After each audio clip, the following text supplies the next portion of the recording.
Muy buenas noches tengan todos ustedes, estimados. El día de hoy estamos con el doctor Eufrasio Chura, que les tenemos preparado el contrato a plazo fijo. Buenas noches, Eufrasio. ¿Qué tal, estimado Franco? Pues hoy va a ser una temática muy interesante, ¿no? Vamos a hablar sobre el tema de los contratos a plazo fijo, que es una modalidad más dentro del derecho laboral, ¿no? Exactamente, Eufrasio, hablamos de contrataciones a plazo fijo en contraposición a las contrataciones a plazo indefinido, que es lo común y cotidiano, ¿no? Ahora hay mucha susceptibilidad con relación a esos contratos a plazo fijo y vamos a ver algunas de sus características. A ver, comencemos con la exposición. Gracias, estimado Franco. Bueno, a ver, para poder empezar a hablar sobre los contratos a plazo fijo, se dice que el contrato típico normal son los contratos indeterminados. En ese sentido, el derecho laboral empieza a regular desde sus instituciones jurídicas ampliamente lo que son los contratos indeterminados. Sin embargo, reconoce otro tipo de contratos especiales, es decir, como el contrato a plazo fijo, así como el contrato de obra, el contrato de temporada. En esta ocasión nosotros vamos a hablar de una modalidad, digamos, excepcional a la regla en la cual se presenta en el derecho laboral. Bueno, el contrato a plazo fijo, podemos decir, es aquel contrato por el cual, ¿no?, existe, digamos, una determinación en el convenio, se dice, ¿no?, una fecha de inicio y una fecha final. Entonces, en ese sentido se dice que estos acuerdos de voluntades en los cuales las partes constituyen obligaciones tienen esa particularidad de poder fijar, iniciar un tiempo determinado, pero también de finalizar un tiempo determinado. Entonces, esto da lugar, digamos, una rama o una área de los contratos especiales, ¿no? Pero para poder establecer con mayor precisión de lo que se entiende por los contratos a plazo fijo, vamos a ver pues las características que contienen. Primero, su existencia se debe a necesidades objetivas. Esto es muy claro, ¿ya? Si el derecho laboral, la cual establece que pues la relación laboral debe cumplir con ese principio de estabilidad laboral, es decir, principio de continuidad, en ese sentido se dice que pues todos los contratos no pueden tener ningún tiempo establecido, ningún tiempo determinado.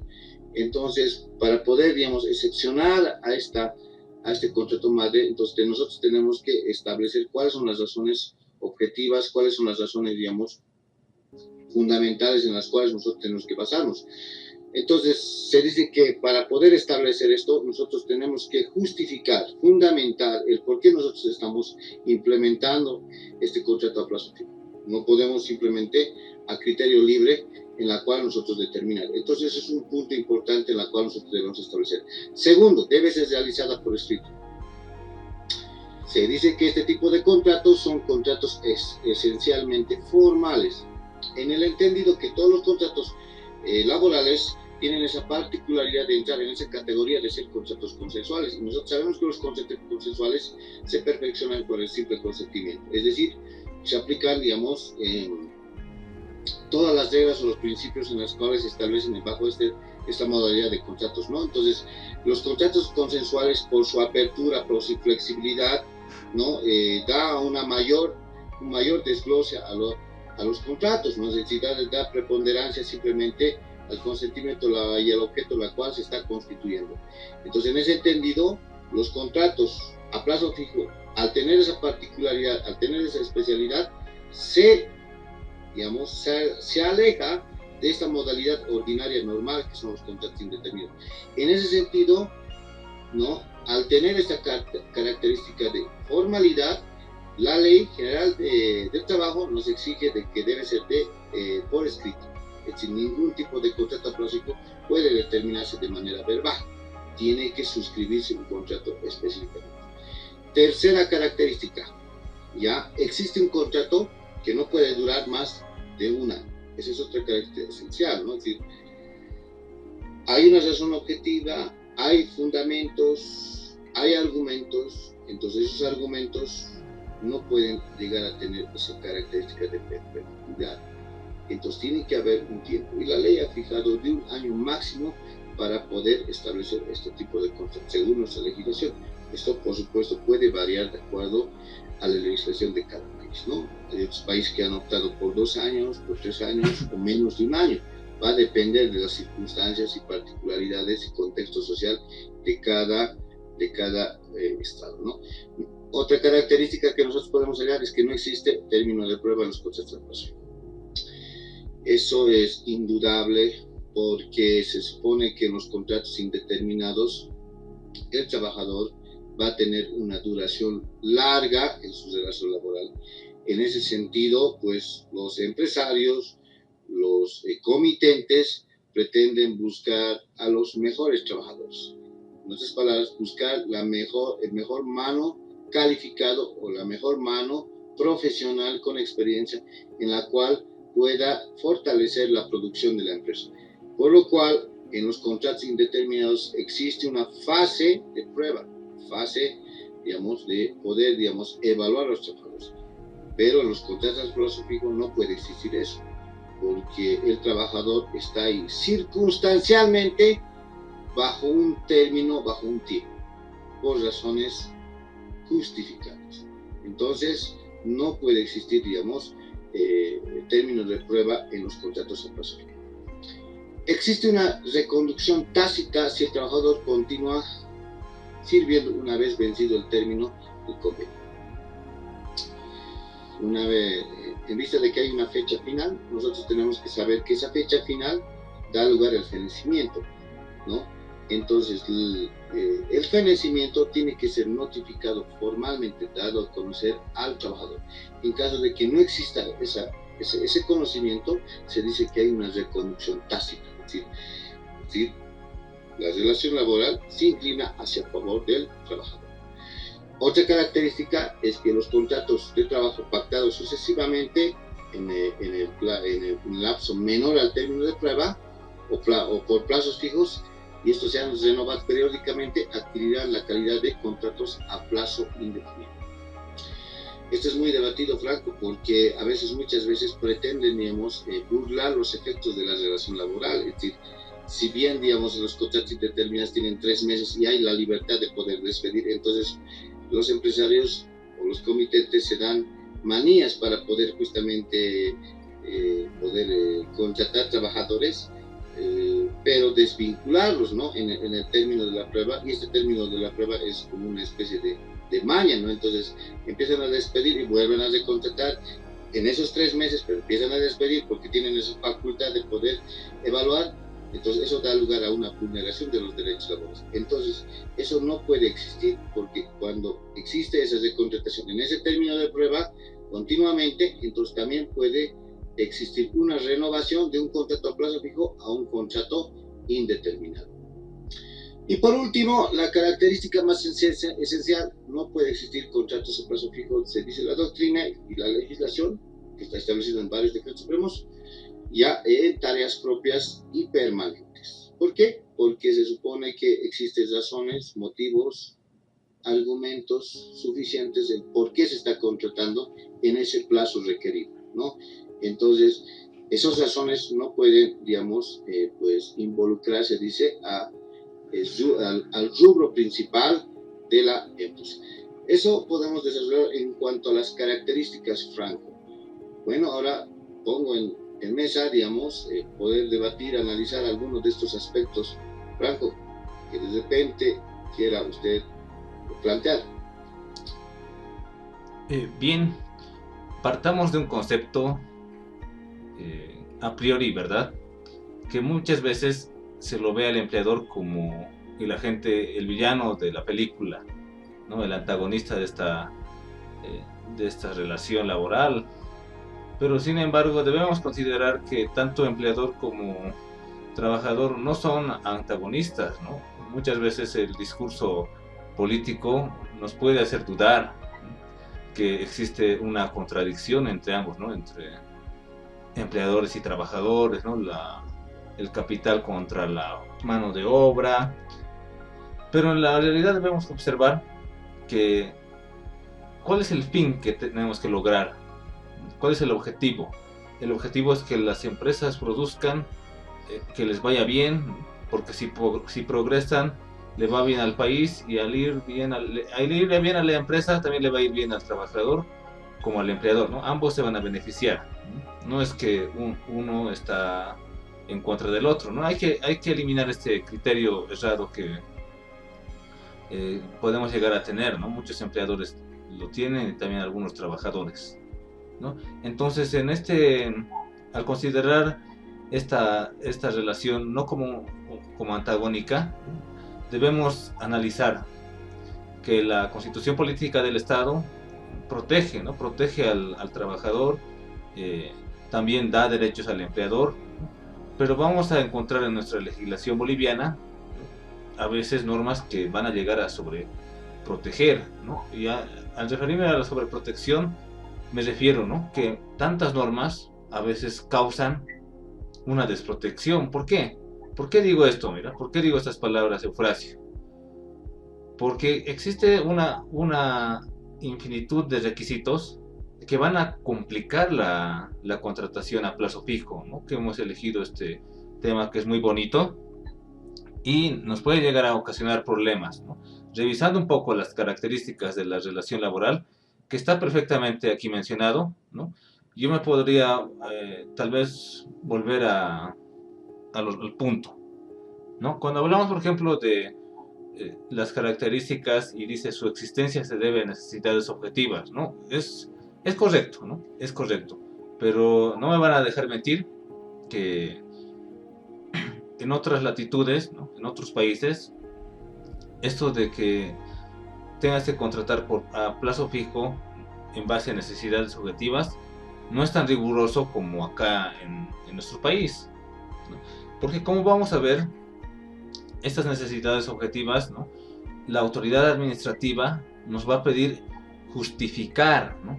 Justificar esta contratación, lo que muchas veces, ¿no?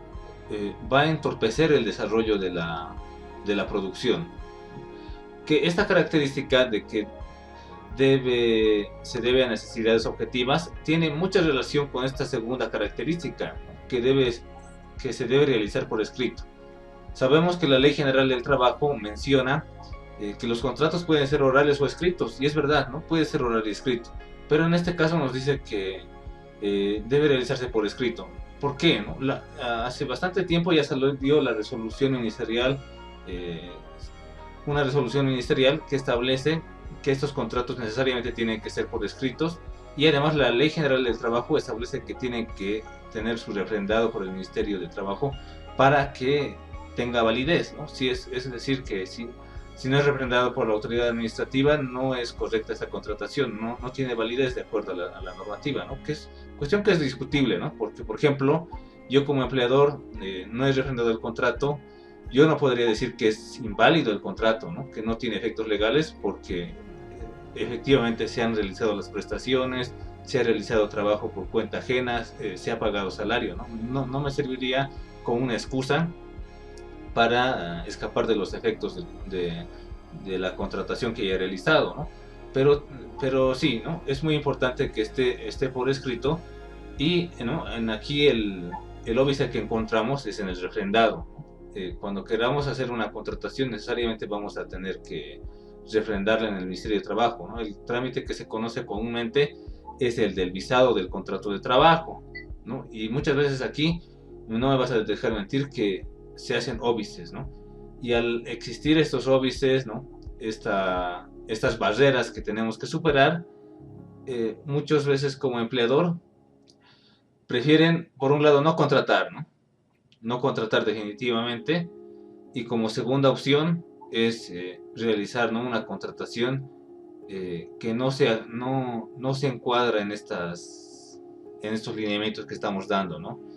Y esta contratación, ¿no? Que está a veces por debajo de la ley, va a ocasionar en el futuro tanto problemas al empleador como al trabajador, ¿no? Por ese lado.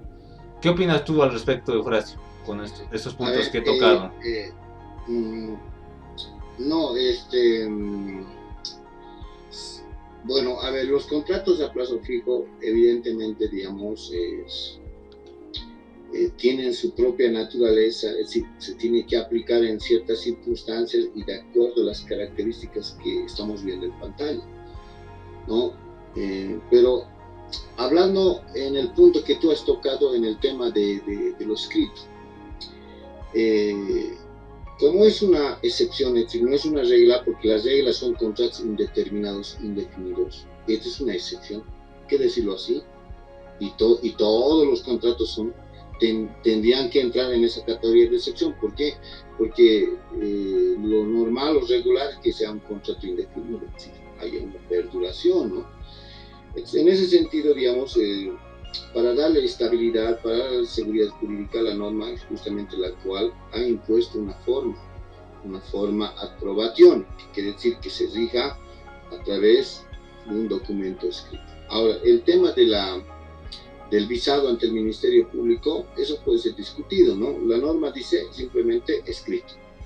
Ahora, que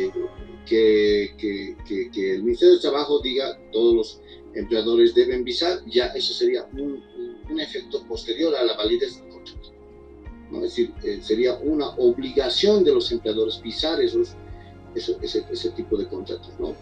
Y ahora, ¿por qué planteo esto? ¿Y por qué no podríamos involucrar el tema de la validez? Porque no podemos afectar a los trabajadores. Es decir, los trabajadores, ¿no? Los trabajadores tienen pues ese derecho, digamos, privilegiado, si vale el término, de poder, digamos, tener ese sustento jurídico de que ellos tienen una relación laboral. Entonces, en ese sentido, ¿no?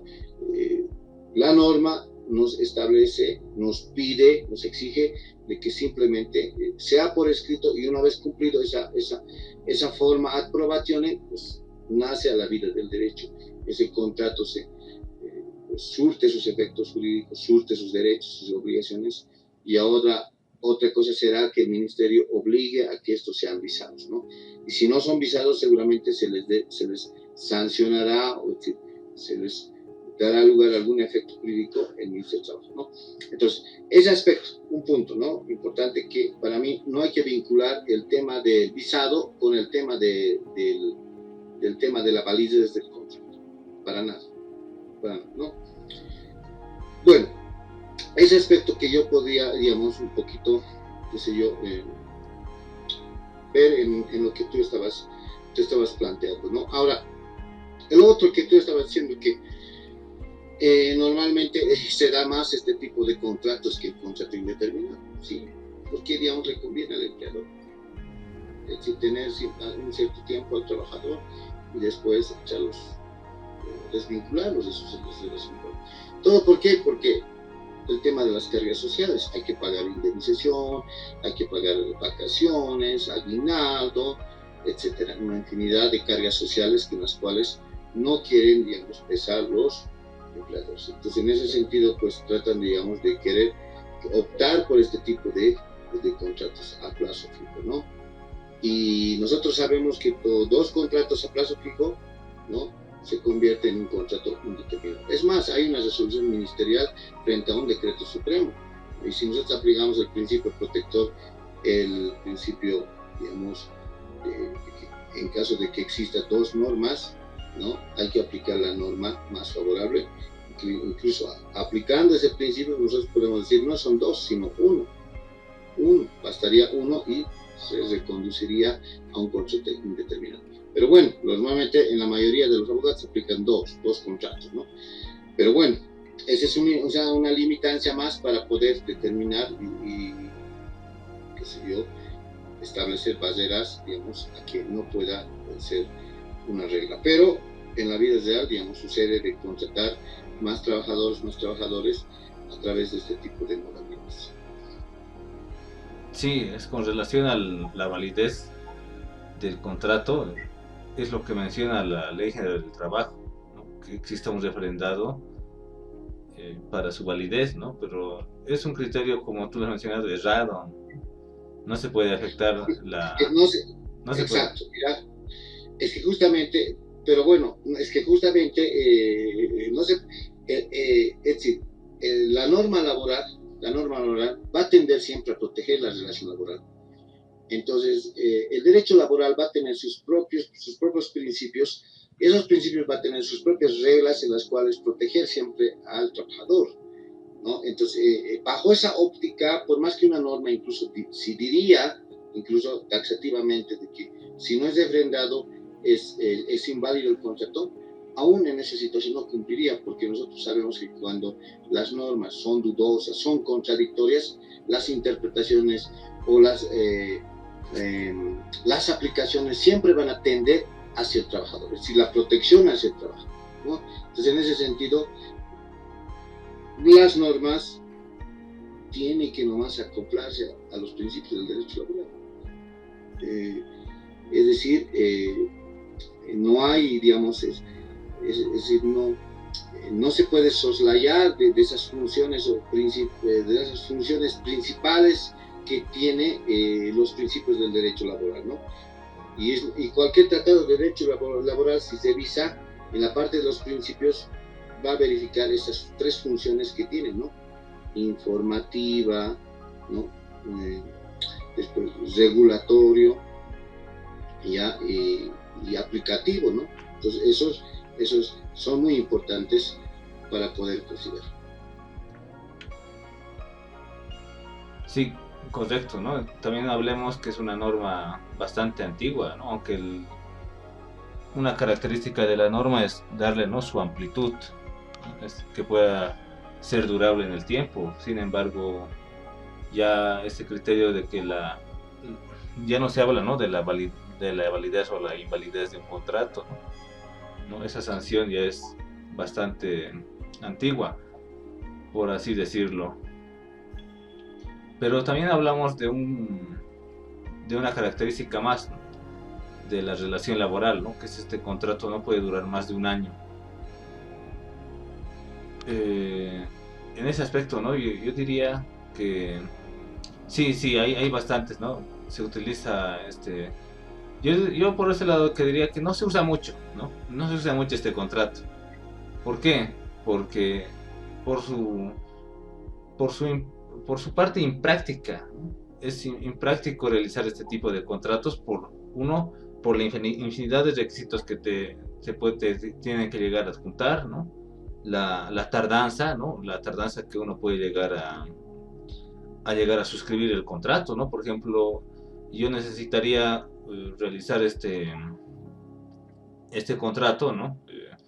Tengo un pedido de aquí a 3, ya nomás, ¿no? Tengo que realizar, me ha llegado un cliente, tengo un exceso de pedidos y, ¿no?, es bastante complejo, ¿no?, que yo pueda conseguir estar tardando en la contratación, ¿no? Además que digamos que es un cliente que solamente me va a durar un año o incluso meses, ¿no? Un cliente que me va a durar 6 meses y, a ver, estar haciendo papel escrito, tardando, estar afiliando a los trabajadores a la caja, ¿no? Todo eso sí se puede cumplir como empleador, ¿no? Pero ¿cuál es tal vez la parte más complicada? De que no me refrenden el contrato, ¿no? No me refrenden el contrato, ¿por qué, no? Me van a decir que son trabajos que sí corresponden que sean indefinidos, ¿no? Y yo como empleador, ¿no?, en un país que es informal, la economía es bastante informal, yo soy el único que cumple la norma, ¿en qué situación me encuentro, no? Entonces, por eso es impráctico este contrato, ¿no? Por muchas las barreras que se han colocado. Por eso yo diría que esa duración, ¿no?, del contrato a plazo fijo, ¿no?, es un año. Sí, me parece que es largo, pero también se puede renovar por una sola vez, ¿verdad? Exacto. Pero al margen de eso, nosotros tenemos esta resolución ministerial, ¿no?, en cuanto al término de prueba, ¿no? Tenemos la resolución ministerial, por ejemplo, 193, quebrado 72, de 1972, donde habla de los contratos pactados sucesivamente por un lapso menor al término de prueba por plazos fijos, que sean renovados periódicamente adquirirán la calidad de contratos a plazo indefinido a partir de la segunda contratación y siempre que se trate de realización de labores propias del giro de la empresa. Entonces, esto es un antecedente, por ejemplo, justamente de lo que se relaba, ¿no? Es decir, fíjate que en la segunda contratación esto se puede volver indefinido en contratos que se estén haciendo en términos o en plazos en el término del prueba, ¿no? Entonces, esto da lugar que a partir del segundo nosotros podemos entender como un contrato indeterminado. Pero bueno, esto tiene su razón de ser, ¿no? Es decir, normalmente eso pasa con las empresas, ¿no? Necesitamos mucho personal, ya los contrataremos por 2 meses y chao, ¿no? Y después volver a recontratarlos, porque, claro, porque estamos en el término de prueba, nosotros tenemos esa facultad de poder rescindir el contrato unilateralmente, ¿no? O sea, tratar de utilizar, digamos, o aprovechar, digamos, esa situación, ¿no? Entonces, por eso, digamos, existe este resolvimiento ministerial muy antiguo que evita esa situación, ¿no? Y dice, a partir de la segunda contratación se consideran como indefinidos. Sí, sí, exactamente, ¿no? Muchos, a veces por desconocimiento de la ley, de la norma, muchos empleadores dicen para resguardarme de pagar los beneficios sociales, ¿no? Porque sabemos que se activa para el caso de empleados a partir de los 90 días, contratan, ¿no? Por términos menores a los 90 días, ¿no? Pasan los 2 meses y 29 días y ya despiden, luego vuelven a recontratar, ¿no? Y así sucesivamente. Pero esto debe ser muy complicado, Franco, porque claro, si a los trabajadores los contratan por 2 meses, 1 mes, claro, el mismo trabajador, ¿qué sentido hay poder a pedir, no? Es decir, ¿qué sentido podría ir a pedir que mi trabajo sea respetado, mi reincorporación? De repente esté ahí esa noción, esa concepción del trabajador, ¿no? Pero la norma está muy clara, ¿no? Si revisamos el artículo, dice, los contratos de trabajo pactados sucesivamente por un lapso menor al término de prueba, por plazos fijos, que sean renovados periódicamente, adquirirán la calidad de contratos a plazo indefinido a partir de la segunda contratación. Sí, es exactamente lo que estaba comentando, que muchas veces se usa, ¿no? Más que todo lo usan los empleadores domésticos, ¿no? Con empleadores del hogar, pero una cosa es lo que dice la norma y otras cosas es lo que se aplica, ¿no? Ahí vemos, por ejemplo, cuál es tal vez el mayor impedimento para exigir los derechos, ¿no? Los derechos laborales. En este caso, ¿no?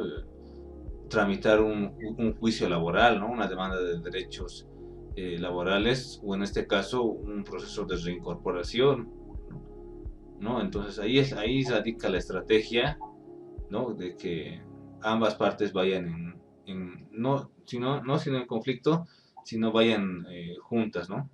Para un mejor entendimiento. Exactamente. Y luego tenemos el famoso decreto ley, eso, ¿no?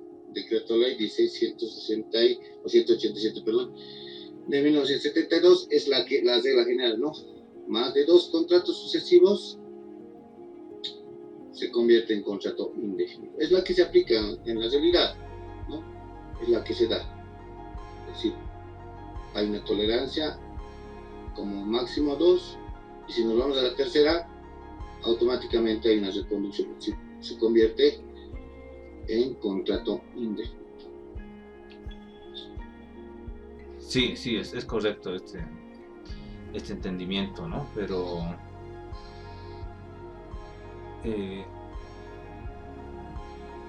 aquí hay una pregunta muy interesante, ¿no? ¿Cómo suelen burlar estos efectos de la recontratación, ¿no? Si yo quiero volver a recontratar, ¿no? Y que no se me active mi plazo fijo, ¿cómo se hace, ¿no? se puede evitar esta reconducción, ¿no? Porque dice el artículo, no está permitido más de 2 contratos sucesivos a plazo fijo, dice, ¿no? Tampoco están permitidos contratos a plazo en tareas propias y permanentes de la empresa. No.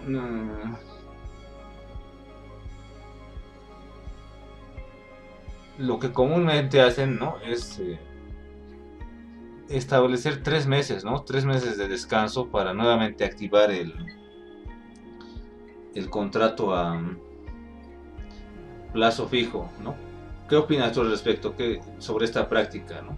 Contratan por lo general un año a plazo fijo y para evitar la reconducción esperan 3 meses, porque señalan que esos 3 meses anula que se pueda reconducir el contrato. Interesante el ejemplo que te estás dando, Franco. A ver, yo pienso que va a depender de la interpretación que uno desarrolle en ese aspecto, ¿no? Nosotros podemos tener varias formas de poder, o puede existir varias formas de poder, digamos, desligarnos de los derechos sociales, ¿no? Entonces eso normalmente las empresas hacen, ¿no? Buscar medios, mecanismos para poder desligarse. No, pero mira, analiza este artículo 1 de esta resolución. Mira, dice, los contratos de trabajo pactados, dice, ¿no? Sucesivamente, ¿no? Uno siguiente del otro, por un lapso menor al término de prueba. El término de prueba es de 90 días, ¿no? 90 días, exacto. 3 meses, por plazos fijos que sean renovados periódicamente, dice, ¿no? Entonces, se basa en este artículo, ¿no? Porque te dice que si lo renuevas, ¿no? Recontratas con un plazo menor a los 3 meses, que es este término de prueba, dice, adquirirán la calidad de contratos a plazo indefinido a partir de la segunda contratación, ¿no? Entonces, se están basando en este artículo para establecer que tiene que haber por lo menos 3 meses de diferencia, ¿no? Entre cada recontratación, para así evitar que exista una reconducción del contrato y que se convierta en plazo indefinido. Claro, habría como una especie, digamos, de poder eliminar ese antecedente, a eso te refieres, ¿no? Sí. Eliminar ese antecedente y luego es como que se renovaría nuevamente a recontratar nuevamente al trabajador, ¿no? Pero a ver, justamente a eso me basaba. Las normas laborales están sujetas a una interpretación, ¿ya? Y es más, todas las normas están obviamente sujetas a interpretación, pero la interpretación que se da en las normas laborales siempre van a tener esa particularidad de proteger al trabajador. Esa es la gran diferencia que nosotros podemos, digamos, afirmar en esta materia, es decir, respecto a otras materias. Es decir, las otras materias siempre hay que estar tratando de buscar ese famoso de principio de igualdad, de equidad, es decir, viendo, digamos, sus propias particularidades, pero acá siempre hay esa cualidad de decir que se tiene que tender siempre a proteger al trabajador. En ese sentido, la interpretación que habría que darle para justamente proteger este tipo de artimañas, la cual tú me dices sucesivo, y luego hay un lapso de descanso y vuelvo a contratar, ya es como que yo borraría ese antecedente, y como borro ese antecedente es como estuviera diciendo nuevamente, ¿no? Pero eso, ¿qué es? En el fondo hay una artimaña, hay una finalidad de poder, digamos, desvincularse o desobligarse, digamos, de las cargas sociales que genera, digamos, o de los efectos legales que genera el derecho laboral. Entonces, en ese sentido, para justamente proteger ese tipo de situaciones, es que nosotros tenemos que hacer una interpretación de las normas laborales de acuerdo, digamos, a las reglas que cada una de ellas nos determina. Entonces, para mí, para solucionar ese aspecto que tú planteas, el tema de ese tema de artimañas, ese tema de vacíos, es justamente, digamos, aplicar los principios del derecho laboral para poder justamente solucionar esa situación. ¿Ya? A ver, ¿qué interpretación le damos aquí? Para el lado empresarial seguramente dirá, ¿qué me dice la norma? 90 días. ¿Listo? Sí. Después de 90 días no lo estoy contratando.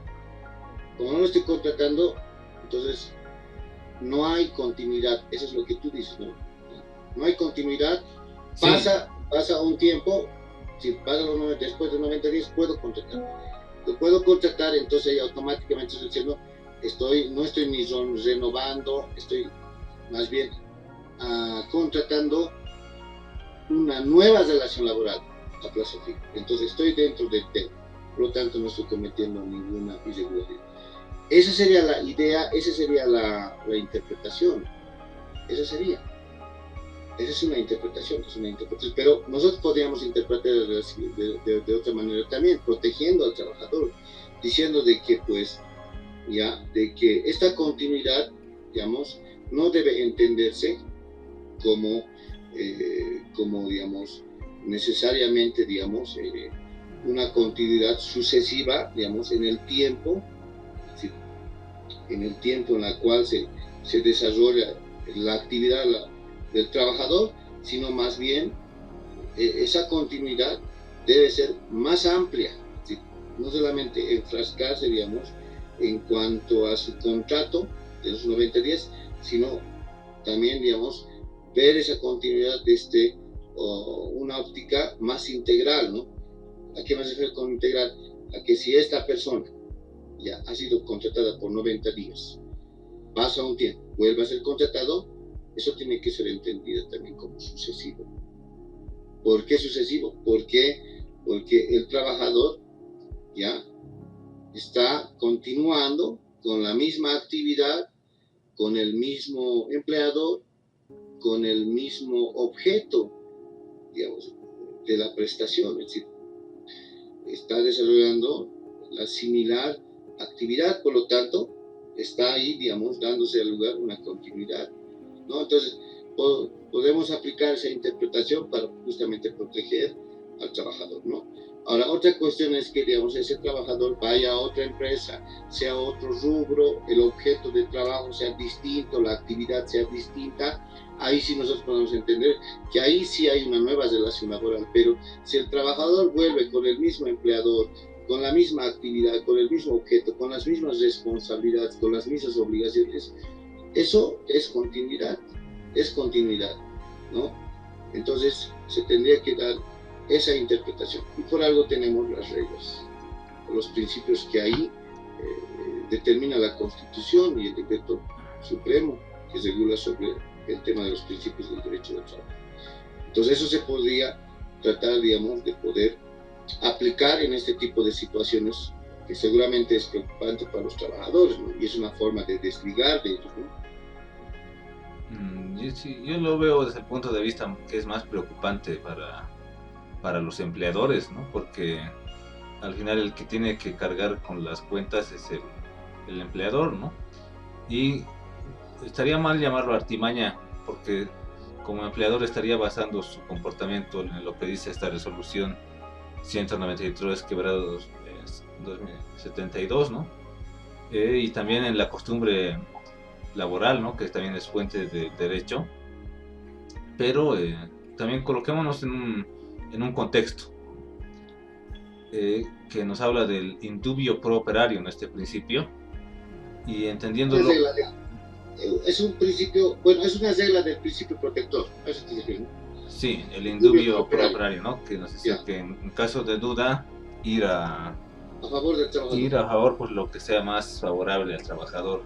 Exactamente. Pero tendríamos que encontrarle la duda a la norma, ¿no? O sea, ver dónde está evidentemente la duda.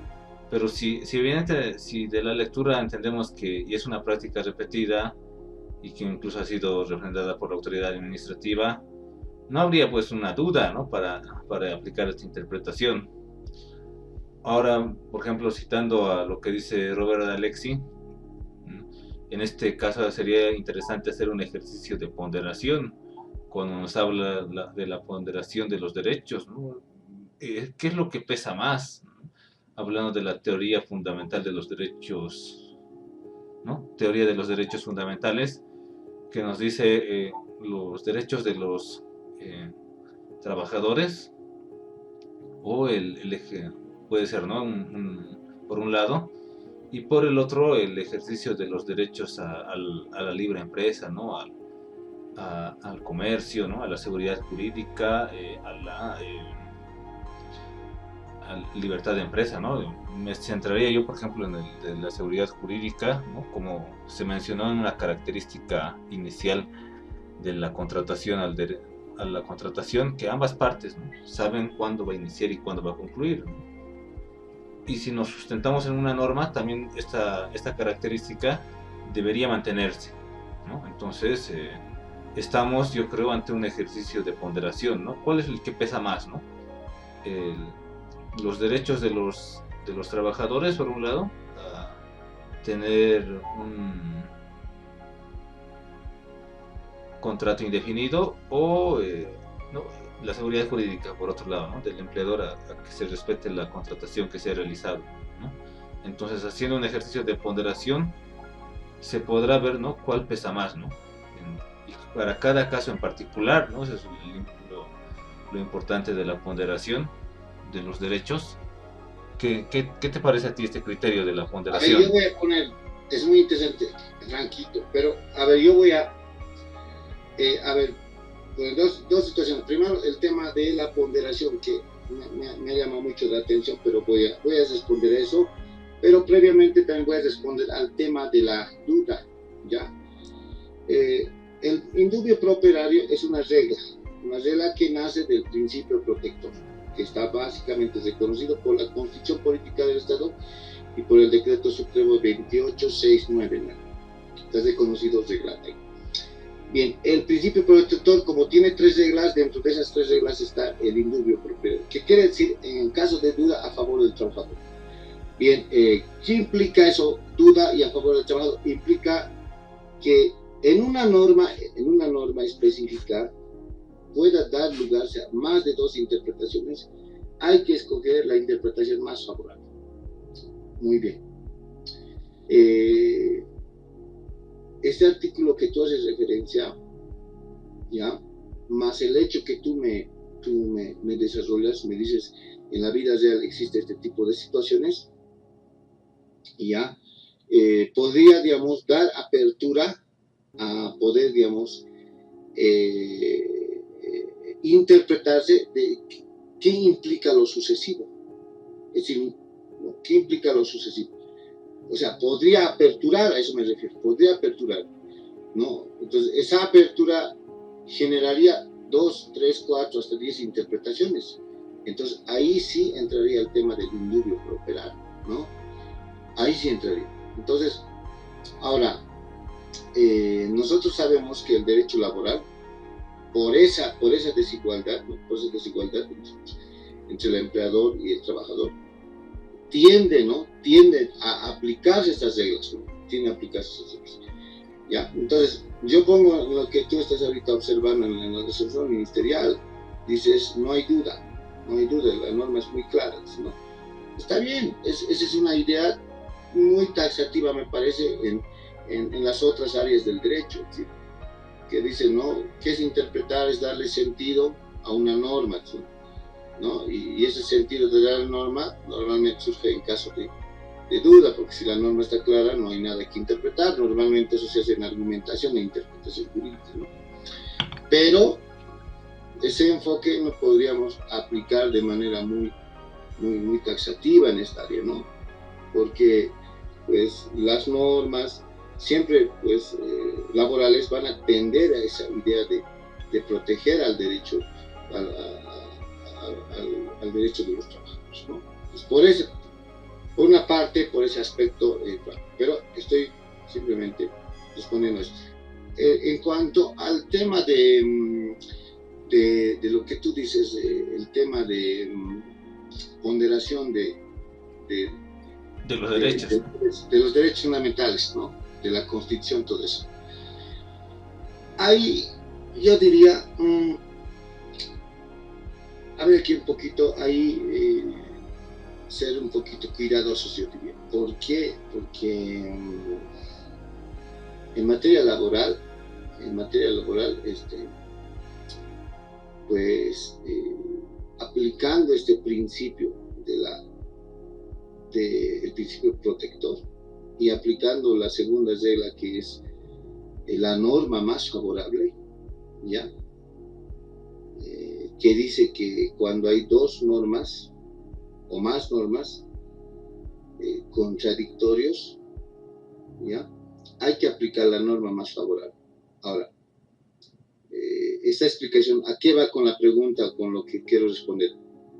En que dentro de esa variedad de normas, aun cuando fuera la constitución política del Estado, aun cuando fuera superior a la constitución política del Estado, hay que aplicar siempre, dice, la norma más favorable. En otras palabras, se dice que en materia de derecho laboral no existe ese tema de jerarquía normativa. Entonces, como no existe jerarquía normativa, nosotros mal podíamos plantear esa idea de proporcionalidad, de decir, bueno, la Constitución establece derechos fundamentales, ahora nos iremos a la proporcionalidad. Es decir, esa idea está para el derecho igualitario, está para el derecho penal, está para el derecho comercial, es decir, para todas las áreas del derecho, está para ellos, porque ellos se rigen bajo esa estructura, y hay que hacer ahí la ponderación y valoración, ¿no? Pero en esta área, el objetivo por el cual se crea el derecho laboral es muy claro: proteger al trabajador. No hay no tiene otro objetivo, es proteger al trabajador. Y para proteger al trabajador justamente se crea, no sé si casi dogma, es de que, digamos, se aplique estos principios del derecho laboral y se aplique estas famosas reglas del principio protector, que es el indubio pro operario, la regla más favorable, la condición más beneficiosa. Entonces, en ese sentido, yo diría, habría que tener, habría que analizar si vamos a aplicar este tema de la ponderación de derechos fundamentales. O sea, ahí habría que un poquito tener cuidado, o habría que un poco más analizar en ese aspecto, ¿no? Porque aparte también la norma del derecho laboral, hay nomás un criterio político, hay que ser conscientes, eso es un criterio político, porque eso tiene que ver siempre con un Estado intervencionista, un Estado donde se preocupe más por las condiciones sociales, ¿no? A diferencia de los Estados más liberales, el Estado no interviene tanto en el mercado, el trabajo. Entonces, ahí hay otra forma de pensar, ahí menos derechos laborales. Entonces, es decir, ahí hay una forma de ideología, ¿no? Entonces, eso es lo que yo podría recalcar en ese aspecto, Franco. Pues ahí un poquito a mí me hace dudar hablar de ponderación. ¿Qué se aplicaría entonces en el derecho laboral si no podemos aplicar? Bueno, la ponderación no va aplicada al derecho laboral, ¿no? Va en general aplicado a una interpretación que se realice de la Constitución. Colisión de derechos. Sí, lo exactamente. Que tú has puesto de decir, aquí están los derechos de los empresarios, pues están los derechos de los trabajadores. Eso, colisión, y llevar a una ponderación. Eso es. No, más que los derechos de los empresarios, yo me refiero, ¿no? Había citado específicamente el derecho a la seguridad jurídica, ¿no? Que puede tener un empleador, que, como decíamos, en su mayoría acá en el país son la mayoría de empresas unipersonales, ¿no? Pequeños emprendimientos. Tal vez no tenemos ese capital elevado como pueden existir en otras partes del mundo, ¿no? Al hablar de empleadores podemos estar refiriendo inclusivamente nosotros, ¿no? Familiares cercanos, amigos, ¿no? Entonces, yo digo, hay dos cosas lo que me estabas preguntando, para qué es lo que se puede hacer, ¿sí?, frente a esta situación, ¿sí?, no vulnerar todo al empresario. Dos cosas. Solo dos cosas. Mira, dentro de los principios del derecho del trabajo existe el principio de la razonabilidad y el principio de buena fe. Y según estos principios, no están destinados esencialmente al trabajador, sino a ambos.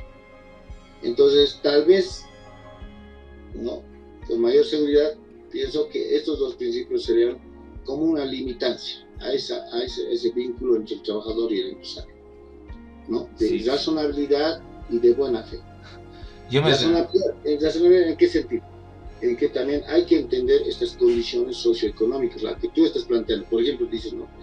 Dices, pero ¿de qué empresas podemos hablar si la mayoría de las empresas son informales, son pequeñas empresas, unipersonales, y van a quebrar? Entonces podemos aplicar estos principios de razonabilidad y podemos aplicar el principio de buena fe. Mira, eso puede ser una limitancia. Mira, Florencio, te planteo una pregunta interesante, ya que tú tocas el tema, hablando, ¿no?, de una definición de lo que es regla y de lo que es principio, ¿no? Ahora, cuando nos dicen que es un principio, ¿qué es lo que nos dice Alexi, ¿no? Que un principio es un mandato de optimización, ¿no? Y es así, ¿no? Un principio dice no se va a cumplir exactamente como una regla, ¿no? Sino dice que va a hacer, o sea, nos manda a que ese principio se cumpla, pero lo más que se pueda, ¿no? Una orientación. Una orientación, pero sí, de optimización, ¿no? Que se cumpla lo máximo que se pueda, ¿no? Entonces, ante esa realidad, ¿no?, decimos que todos esos principios, sea el de razonabilidad, ¿no?, el de principio protector, ¿no?, el principio de estabilidad laboral, ¿no?, van a llegar, como tú dices, a nutrir, ¿no?, la aplicación del derecho sustantivo, pero al final no son más que mandatos de optimización, ¿no? No llegan a cumplirse en su cabalidad, por así decirlo.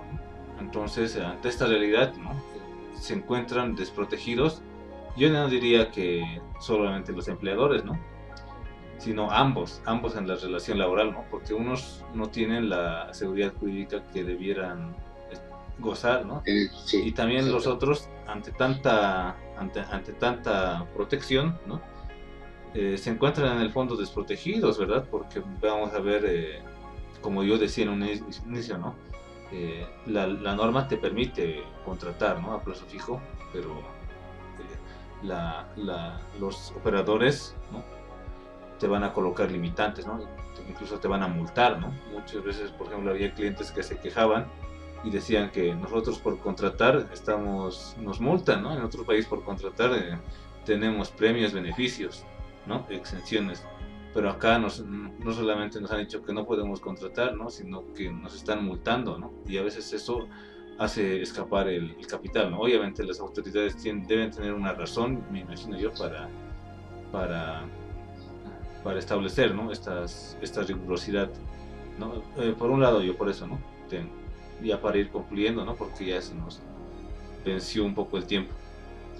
No, es muy interesante lo que tú planteas, el tema de esta situación del lado del empresario, ¿no? Y se entiende también ese tema, ¿no? Es decir, el tema de la seguridad jurídica, que sí, por supuesto, digamos, ellos, digamos, tenían que, pregonar, ¿no? Y están en su razón de ser. Pero el tema también es que para que pueda, digamos, justamente quizás flexibilizarse o equilibrarse, cualquier palabra que podamos entender, es que también al margen de que se crean leyes laborales, pues juega también un rol político, social y económico, ¿no? Es decir, para poder justamente nosotros trasladarnos un poquito más hacia la protección de las empresas, la economía, mayor seguridad, tendríamos que también discutir el modelo económico, el modelo político que el Estado tiene. Entonces, básicamente ahí se reduciría, ¿no? Porque los estados más liberales, los derechos laborales están limitados. ¿Y dónde va a ser más allá? Ya no tienden a eso de aplicar estos principios del derecho. No, para nada eso no funciona, ¿no? Entonces, de alguna manera pues el derecho también en materia laboral está nomás supedita a este contexto político. Nada más, Franco, pienso Sí. que para el siguiente programa vamos a seguir debatiendo otros aspectos Sí, legales. queda bastante, ¿no? Bastante que debatir igual, bastante que comentar. Entonces, buenas noches, Euracio. Hasta luego.